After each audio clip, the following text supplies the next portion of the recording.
Good morning, children. This is Sachi teacher. Children, in the previous module we have discussed about the expansion of British rule in North India.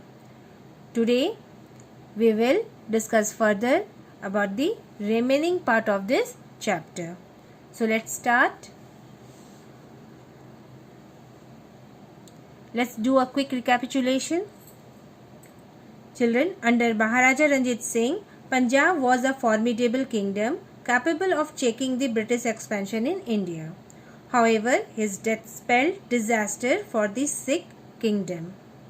We discussed about the three sons of Maharaja Ranjit Singh who succeeded him one after the other for short rules. They are believed to have been killed in the intra-family power struggle. Finally, the youngest son of Ranjit Singh, 5-year-old Dalip Singh, was crowned.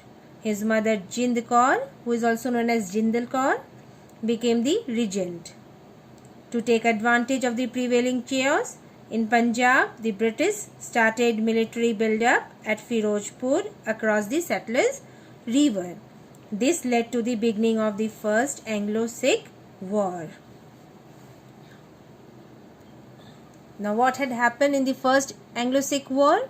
The Sikhs were defeated in the First Anglo-Sikh War. Under the Treaty of Lahore, they had to surrender a large part of their kingdom to the British. Jindan Kaur was deposed as regent and imprisoned. A British resident was appointed in the Sikh Darbar. The refusal to pay the increased revenue by the Multan governor Diwan Mulraj led to the Second Anglo-Sikh War, which we will discuss in the module today.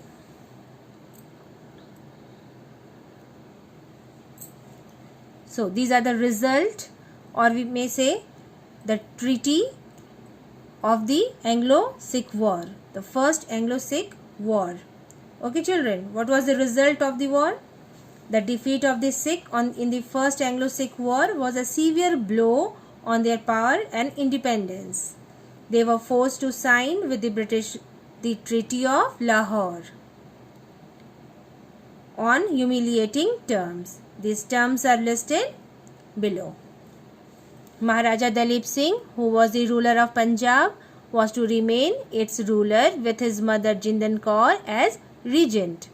The Sikhs had to cede the Jalandhar Doab to the British.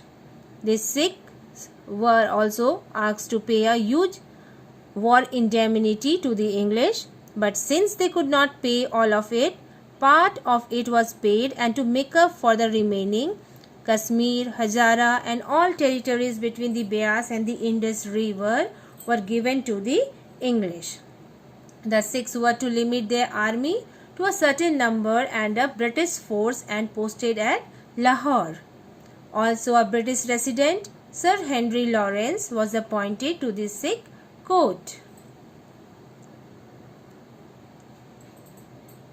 Children, this is the picture of Maharani Jindal Kaur. Okay, now we will talk about Maharani Jindal Kaur and her sons. The last Maharani of Punjab, Jindal Kaur, was the youngest wife of Maharaja Ranjit Singh and mother of Dalip Singh, the last Maharaja of Punjab. Jind Kaur, popularly addressed as Rani Jindan, came from humble origins. She was the daughter of the royal kennel keeper. The beautiful Rani Jindan, accordingly to some historians, possessed the characteristic strength of a man.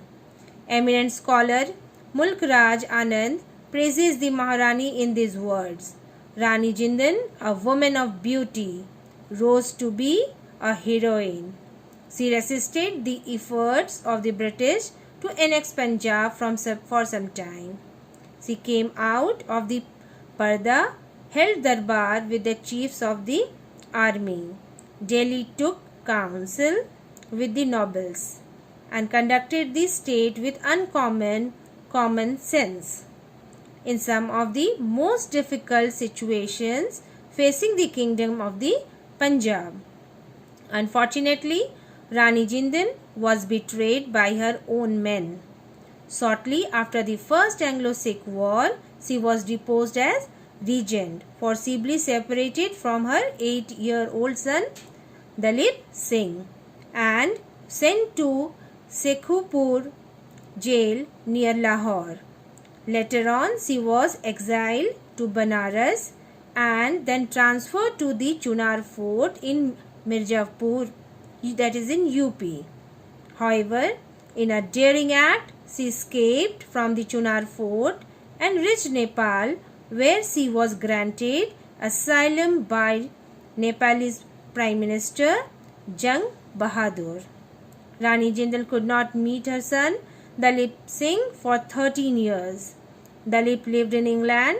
Finally, Dalip came to Calcutta to meet her. He took her to England, where she died in 1863. Colonel Alexander Gardiner, a close associate of Maharaja Ranjit Singh, paid tribute to Rani Jindal in the words, "Maharani Jindal Kaur was the most brave queen of Punjab who did the kingdom of Punjab proud." Dalip Singh was crowned at the age of 5 in 1843 and dethroned 6 years later in 1849, converted to Christianity in 1853. The British gave him a pension and exiled him to England in 1854. In England, Queen Victoria saw affection on Dalip Singh. In London, he was given the nickname of the Black Prince Patsrai. On growing up, Dalip Singh was reported to regret for his conversion to Christianity and forced to departure from Punjab. He longed back his kingdom and secretly sought the region of Russia in this regard. This is all for today, children. We will talk about the Second Anglo-Sikh War in the next module. Have a nice day.